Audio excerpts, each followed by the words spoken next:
Alors, Florence de Siron de Bièvre est chef de service urgentiste au SAMU 72 au Mans, j'ai bien retenu. Elle va intervenir sur la décision en contexte d'urgence.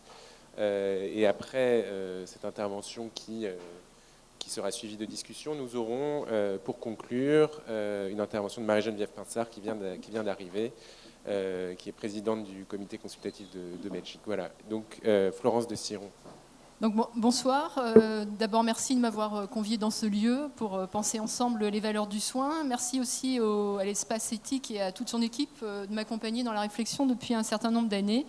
Et puis un merci tout particulier à Emmanuel Hirsch pour sa confiance. Décider en urgence, effectivement, ce titre proposé m'a laissé un temps un petit peu perplexe.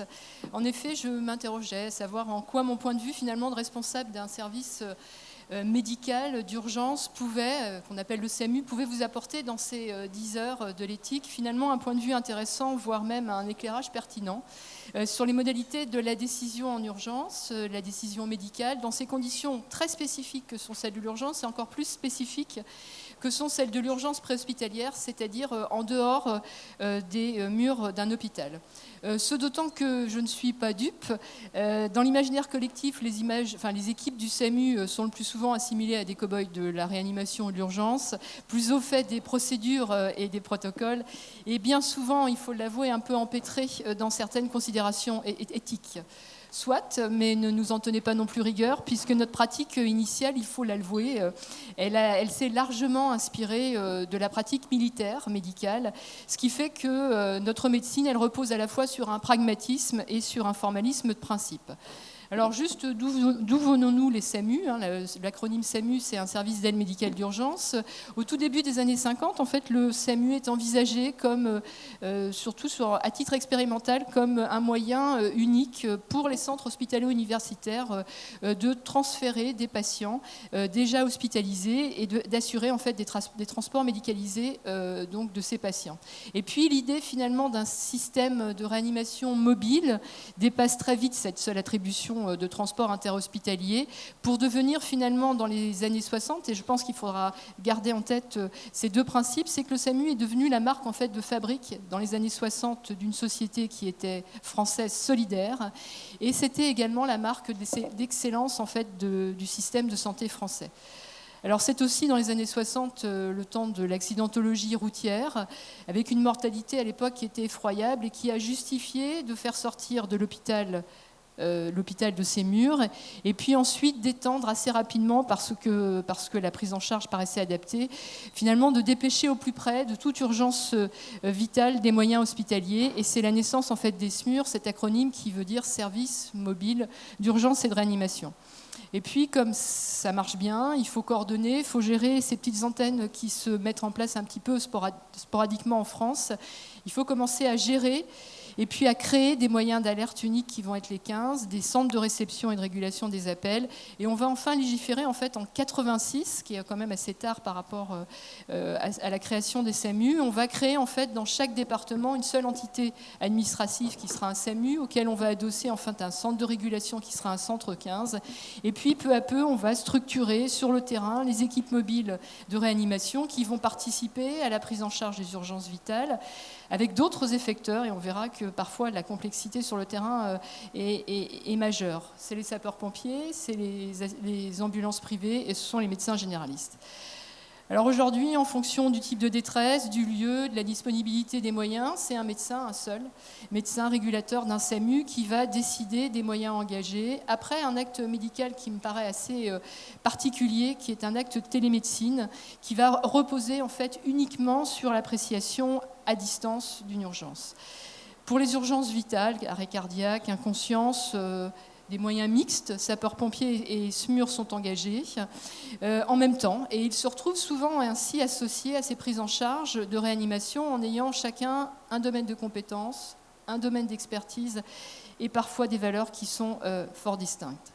Alors mon propos, en 2015, même si l'objet de la mission des SAMU n'a pas réellement changé, il faut noter que les équipes du SMUR se trouvent aujourd'hui convoquées en tout lieu, pour tout type de détresse, avec au final cette capacité exorbitante de mise en œuvre de moyens techniques réanimatoires.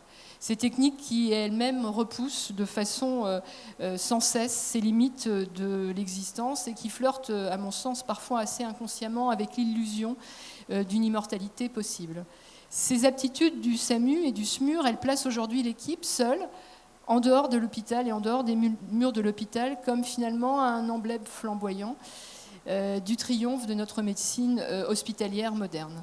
Et les modalités de la décision médicale se sont peu à peu étoffées, de nouveaux paramètres décisionnels qui, je dois vous l'avouer, sont assez étrangères au formalisme du SAMU, et elles nous confrontent finalement aujourd'hui de façon assez brutale et parfois même inattendue à des réflexions qui concernent la société actuelle, ses attentes, ses représentations, et en tout premier lieu celles qui concernent ses représentations de la mort. Alors le questionnement, évidemment, a d'abord été insolite, puis peu à peu douloureux pour certains médecins de SAMU. Il a été posé seul, puis ensuite partagé entre les équipes, et ça m'a conduit finalement à souhaiter explorer les contraintes actuelles qui font que dans la décision médicale, en situation préhospitalière, eh bien, on s'échappe aujourd'hui autant et de plus en plus souvent de ces pratiques qui étaient si protocolisées, et on va voir que c'est surtout dans des situations très particulières. En effet, on constate maintenant qu'au sein même de la décision médicale s'adjoignent des éléments de réflexion qui étaient sans doute inenvisageables au moment où les SAMU ont été créés il y a 50 ans, souvent encore très iconoclastes dans la pensée des années 2000, et qui deviennent aujourd'hui essentiels dans le champ d'interrogation, ce d'autant que parfois ils fondent même les choix de stratégie et de réanimation en préhospitalier. Et je trouve que c'est d'autant plus intéressant que c'est paradoxal à un moment où finalement nos sociétés, elles légifèrent sur des problématiques de fin de vie, et on a le sentiment que l'objectivation finalement de la mort, qui survient comme ça brutalement dans un quotidien, eh bien elle porte une dimension qui est tellement inconcevante, et inconvenable et inconvenante et inconcevable, que professionnels et proches vont tenter ensemble une dernière esquive. Alors évidemment, les situations dont je vais vous parler, elles sont évidemment singulières. Elles sont celles où la mort est sur les lieux la première, souvent bien avant l'arrivée des professionnels, et où finalement, en d'autres temps, nous n'aurions rien fait. Ces situations, elles sont extrêmes. C'est celle de la découverte par ses parents d'un enfant mort dans son lit, la découverte d'une femme pendue dans un abri de jardin alors qu'on l'attend à un apéritif, ou la mort d'un homme jeune succombant devant ses enfants dans un accident de la route, accident dans lequel ils sont eux-mêmes impliqués. Et on s'aperçoit que face à ces situations qui sont pourtant clairement protocolisées, qui normalement conduisent à ne rien entreprendre parce qu'on a des signes objectifs de mort, eh bien constat est fait aujourd'hui que dans 3/4 des cas, l'équipe du SMUR réalise une réanimation active, agressive, avec des délais et des modalités qui sont parfois assez disparates. Et elle réalise, et je pense que ça a du sens, ces actes sur un corps qui aurait été déclaré mort à une autre époque.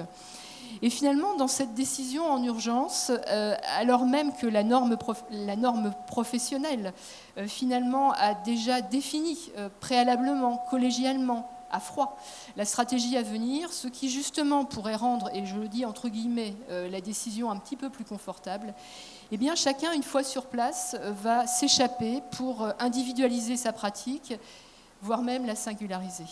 Et toutes ces interventions dont je vais vous parler, elles placent aujourd'hui le médecin du SMUR face à des questionnements nouveaux. Ces questionnements, c'est est-ce que finalement, parce que je peux entreprendre des gestes de réanimation, je dois le faire dans toutes les situations et surtout dans ces situations-là. La deuxième question qui me paraît importante, c'est que finalement le pouvoir par le savoir et finalement cette technique embarquée que nous avons dans nos véhicules, est-ce qu'elle contraint finalement à devoir le faire ? Et puis une question fondamentale, est-ce que finalement, puisque je peux, est-ce que je dois ? Et peut-on finalement choisir en SMUR de ne pas réanimer quand tout semble, et vous allez voir, tout semble forcer finalement à l'entreprendre une fois sur place ? Et est-ce qu'il existe pour ces équipes de SMUR encore un champ de liberté ? Et quand elles décident au final de ne pas réanimer, est-ce qu'elles peuvent interrompre sans abandonner ? Au travers de ces questionnements, vous l'avez bien compris, je ne vais pas venir vous parler de ce qui marche en SAMU, c'est-à-dire la stratégie de prise en charge d'un accident vasculaire, de l'infarctus ou même de l'accouchement.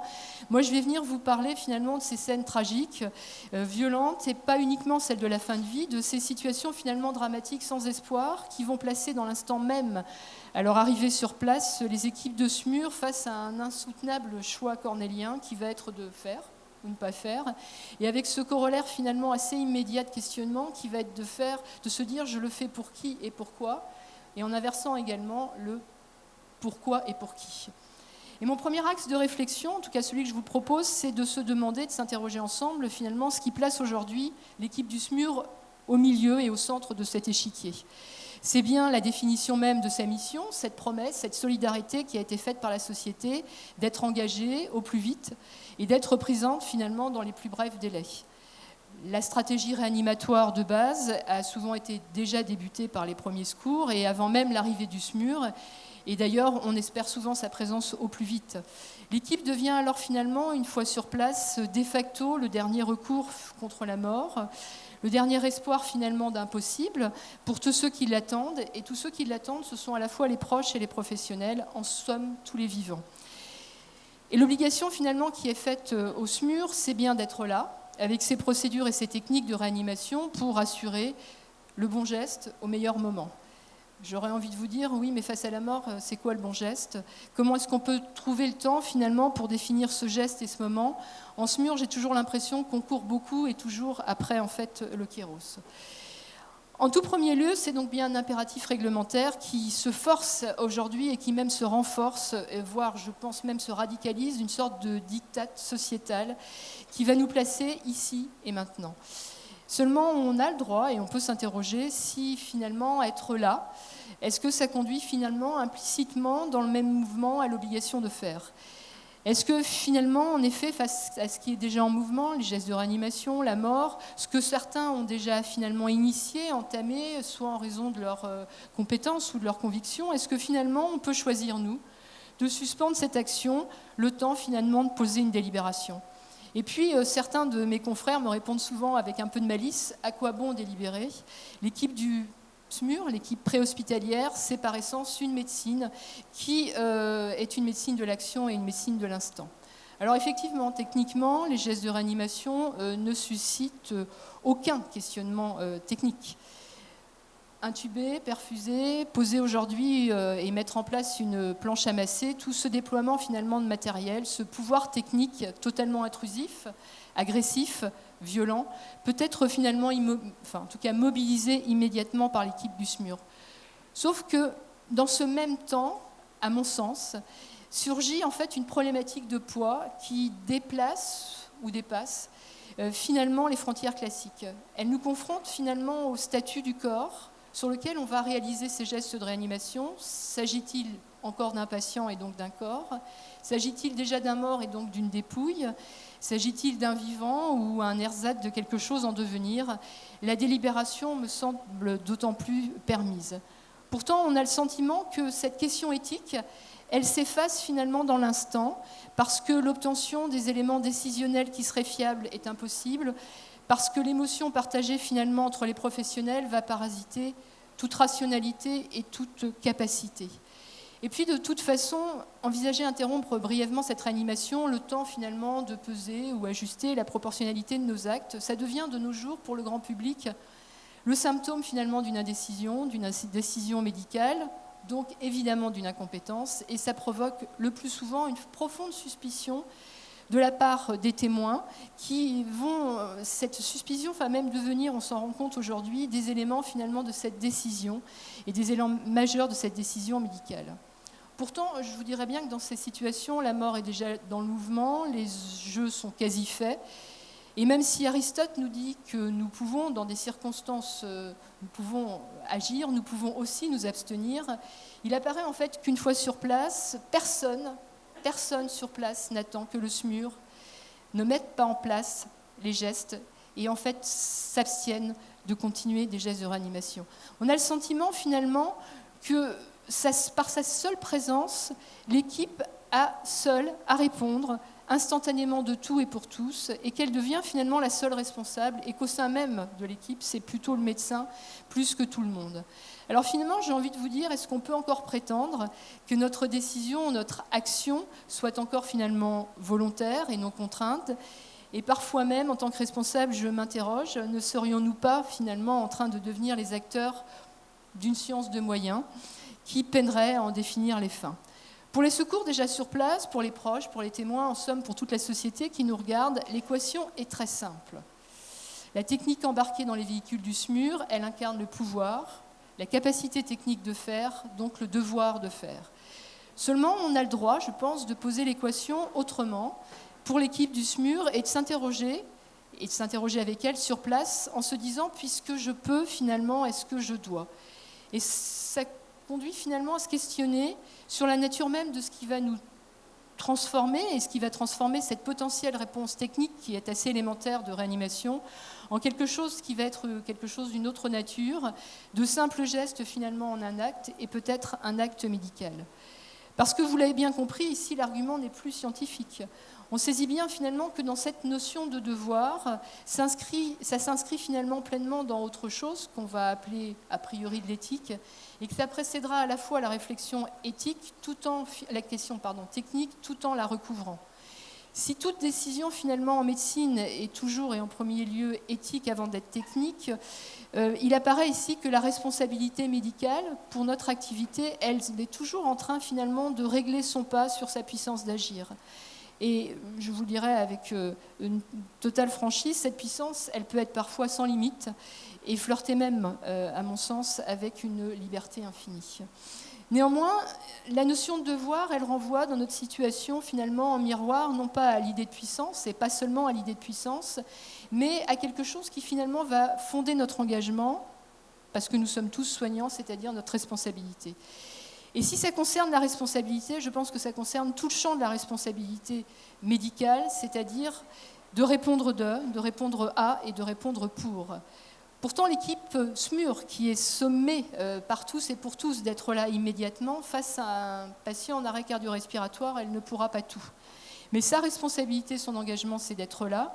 Et finalement, la spécificité de sa décision, c'est qu'elle sera prise par autrui et qu'elle concernera autrui.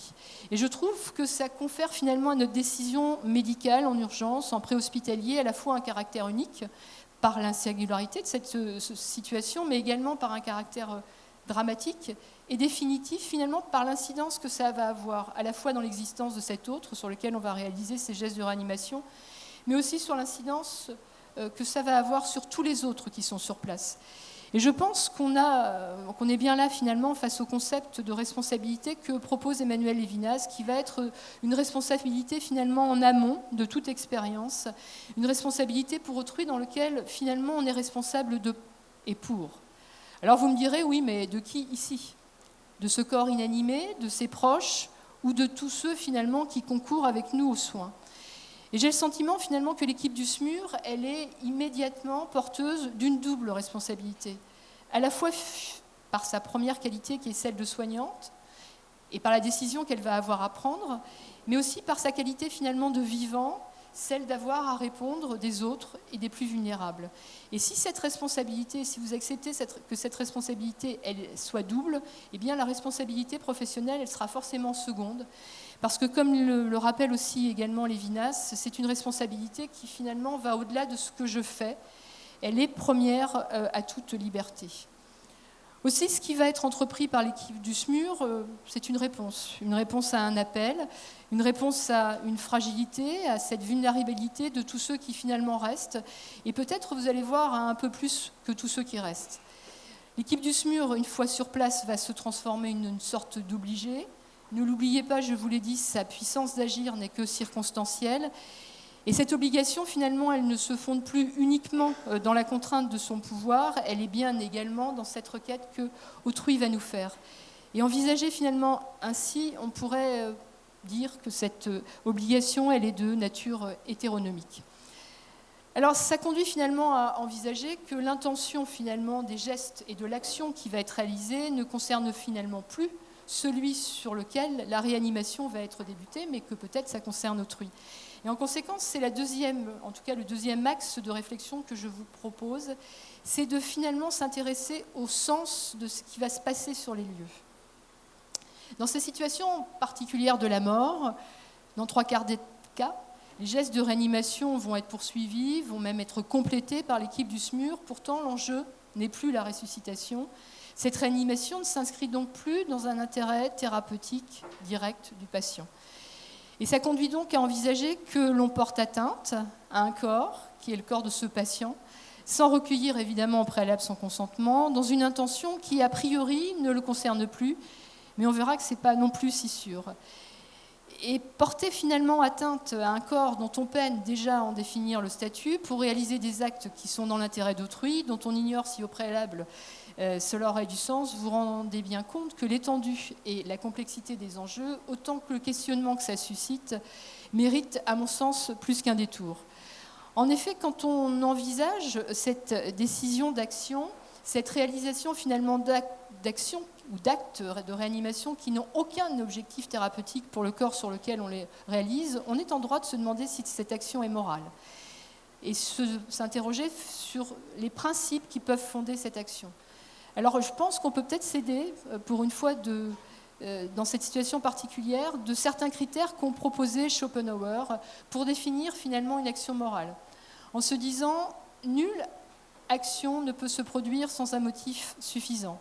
S'il existe un motif suffisant, l'action ne peut pas ne pas se produire, et ce qui met la volonté en mouvement doit avoir un rapport avec le bien ou le mal. Et l'importance morale d'une décision et d'une action ne peut dépendre que de l'effet sur autrui. Et je trouve que finalement dans notre réflexion, on trouve déjà certains éléments qu'on a définis précédemment. L'action, elle est motivée dans le souci de l'autre. Le motif suffisant s'inscrit dans le statut d'obligé de l'équipe du SMUR ou dans sa double responsabilité.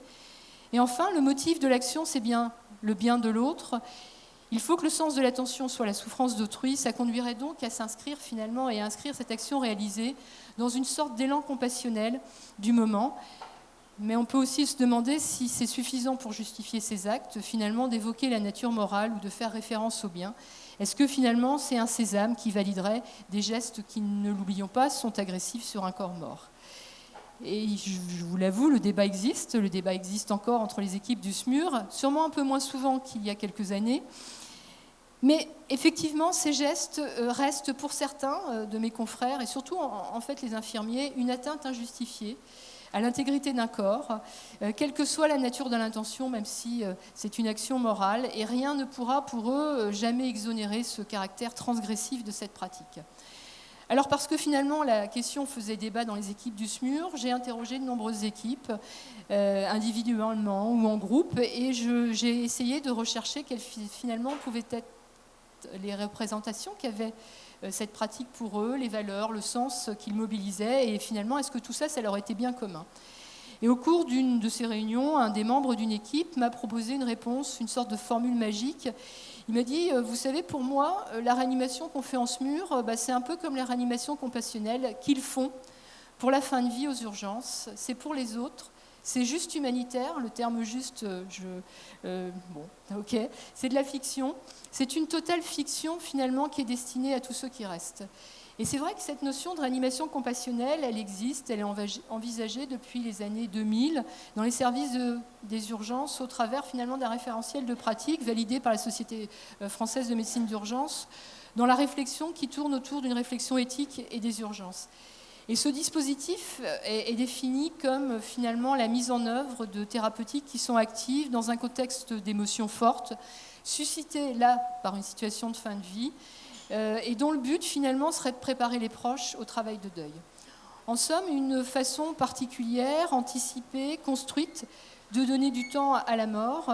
On pourrait donc dire que les gestes qui sont réalisés par l'équipe du SMUR s'inscrivent effectivement dans les mêmes objectifs que ce référentiel, même s'ils ne concernent pas uniquement que la fin de vie. Néanmoins, l'idée est la même et le principe d'une fiction peut être quand même retenu. L'objectif, c'est comme dans la fiction, c'est de reproduire finalement un réel, en créant finalement une suspicion de crédulité de tous ceux qui y participent et tous ceux qui y sont présents. Et cette réanimation, elle place ainsi chacun, les proches, les secouristes L'équipe du SMUR, et peut-être on le verra le patient, à distance, de cette réalité dans une sorte de sas qui va être détaché du temps. Est-ce que ce serait finalement une façon de se soustraire à ce qui contraint, à la fois physiquement et moralement, en aménageant un espace qui va être dégagé de toutes les circonstances immédiates qui pourraient en fait permettre un instant de réflexion ou un instant de délibération? Parce que voyez-vous, une fois sur place, entre le SMUR et les proches, la rencontre immédiate sur les lieux, elle n'est pas tenable.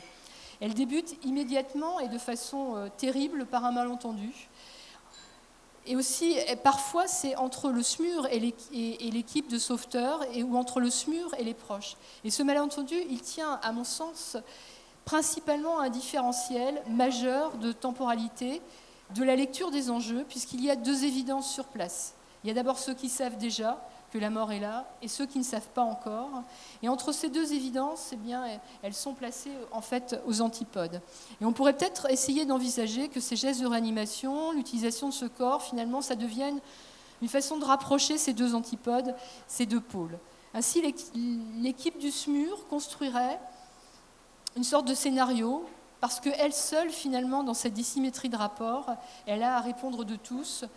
Mais vous me direz, à répondre de qui, en fait? D'abord des proches qui sont présents, qui ont le plus souvent été témoins des derniers instants de la vie avant l'arrivée des secours.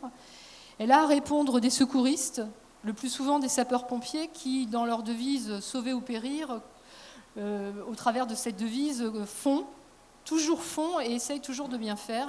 Et puis, dans ce scénario, l'équipe de réanimation préhospitalière, elle a aussi à répondre d'elle, et elle a à répondre de ce qu'elle peut représenter, c'est-à-dire être ce dernier rempart contre l'inenvisageable pour les proches. Et à mon sens, l'attitude la plus déloyale, finalement, ce serait de ne pas se sentir concerné. Alors si on associe le terme de réanimation à celui de compassionnel dans ces situations-là, c'est que finalement on ose saisir le sens qui a été proposé de la compassion par Lévinas, celui de considérer que la compassion, c'est pas tant sentir ce que l'autre souffre, mais bien finalement de répondre à son appel.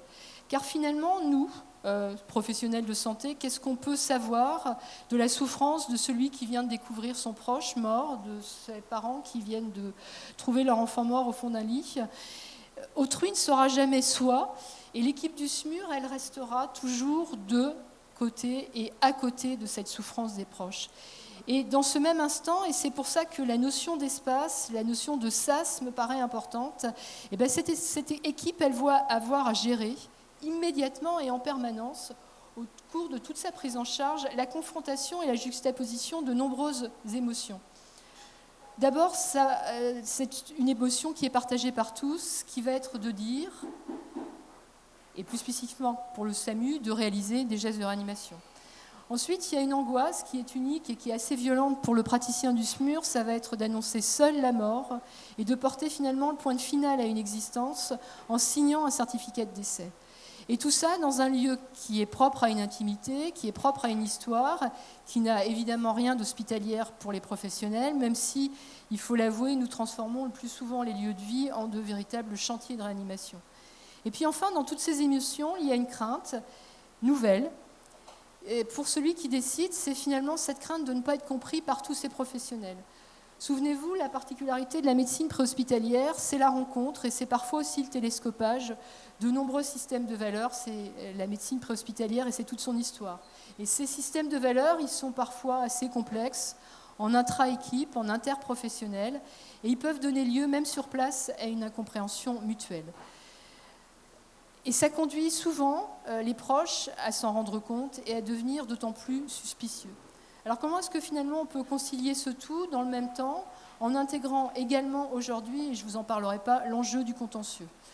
Pierre Lecause, dans un ouvrage très intéressant sur la décision médicale, dit que finalement toutes ces émotions, elles peuvent nous aider à révéler les valeurs auxquelles nous tenons tous, nous les professionnels, et que dans ce cas particulier, elles nous permettraient justement de réactiver la puissance de nos engagements au travers de ces principes éthiques que l'on va mobiliser.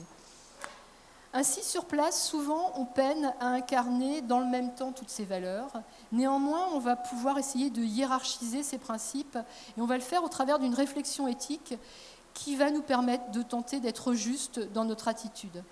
L'idée, c'est que, est-ce qu'il faut mieux dire les mots sans détour et dire la mort, par le respect que ça incite à faire, ou alors est-ce qu'il faut se taire parce que la compassion ou la crainte invite à le faire immédiatement ?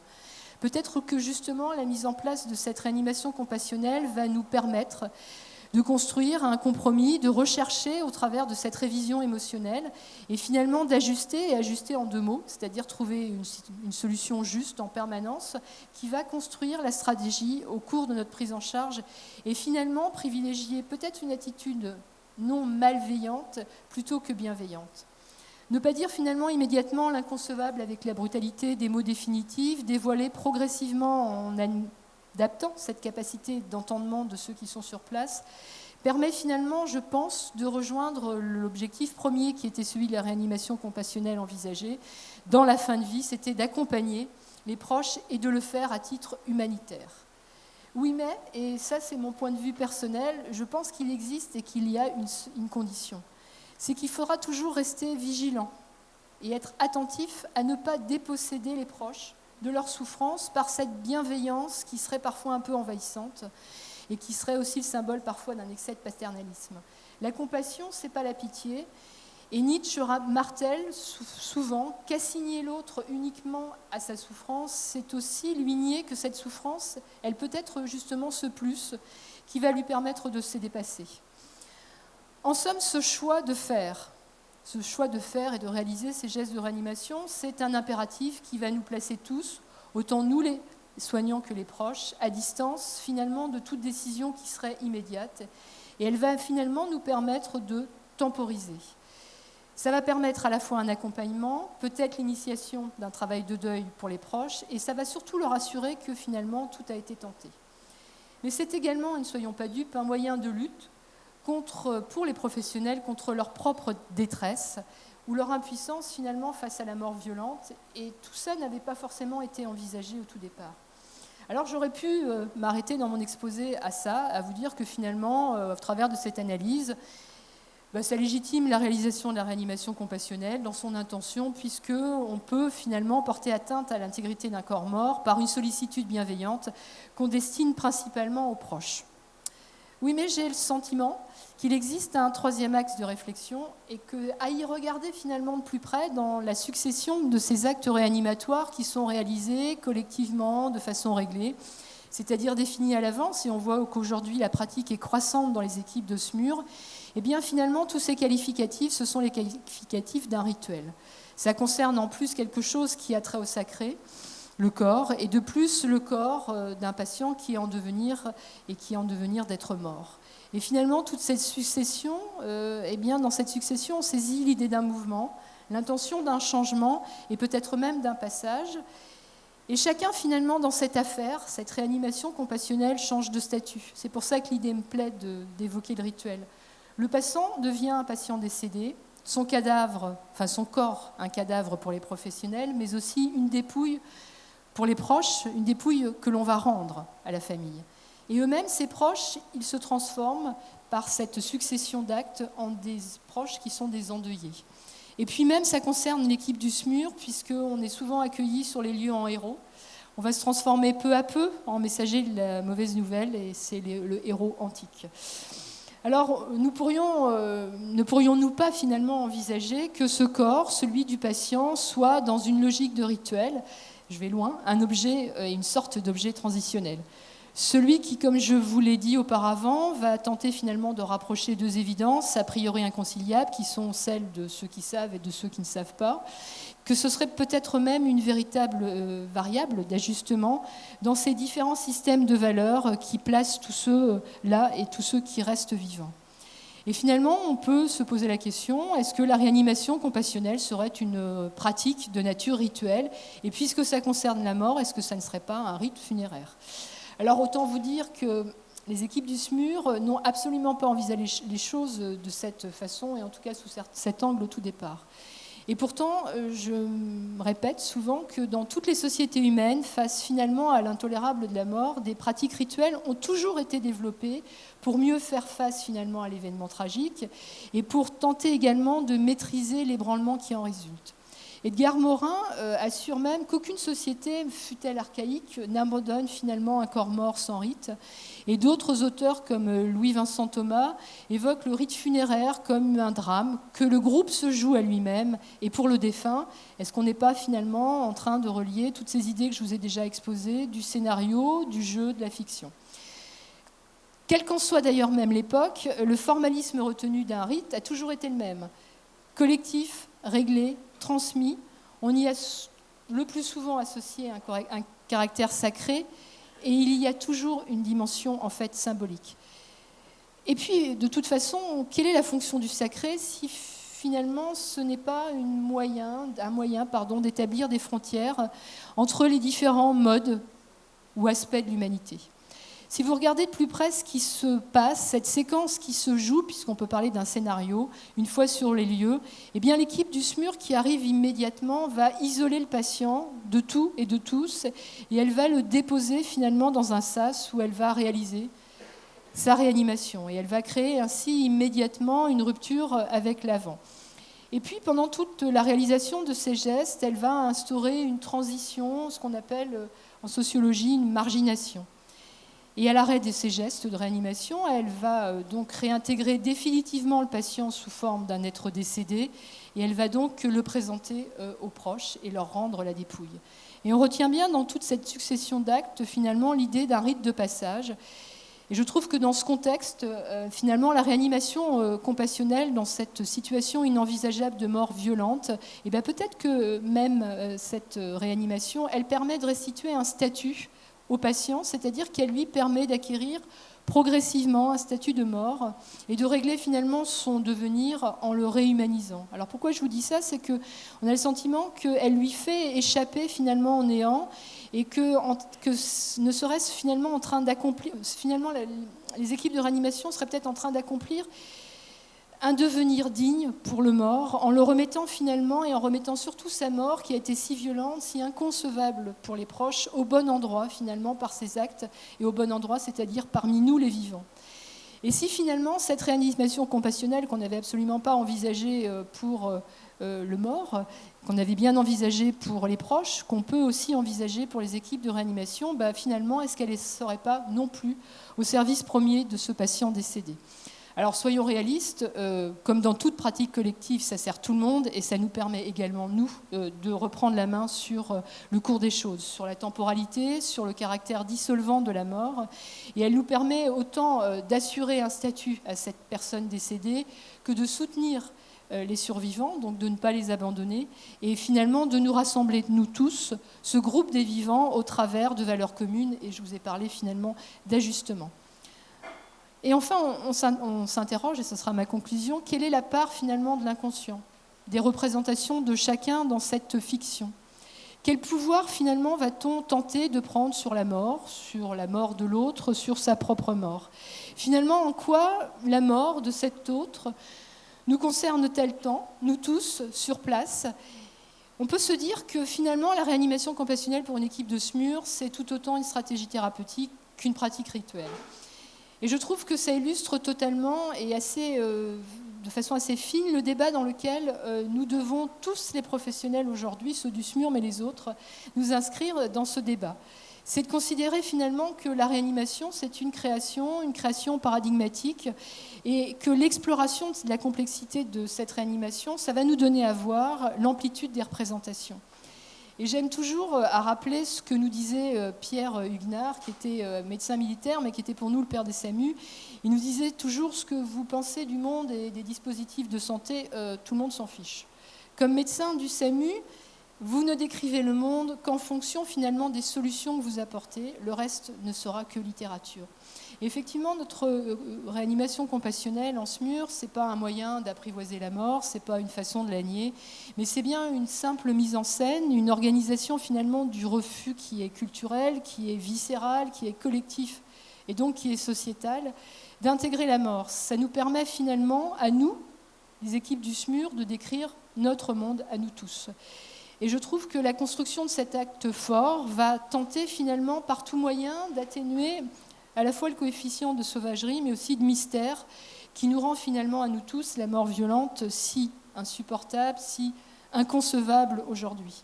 Et je trouve que cet acte, il est aussi fort que celui que décrit Mélisse de Kerangal quand ça concerne les prélèvements d'organes. C'est finalement un acte qui devient une façon de réparer les vivants. Alors, la réanimation sans objectif thérapeutique conduit finalement à faire se produire ce qui a peu de chances d'être sinon ailleurs, la responsabilité finalement de chacun face à la mort d'autrui. Et tout ça, ça conduit aujourd'hui les équipes du SMUR finalement à accepter de tenir un nouveau rôle, celui de passeur, ce rôle qui a été tenu pendant très longtemps par les prêtres, puis par les médecins de famille et que nous avons aujourd'hui accepté de tenir. Merci.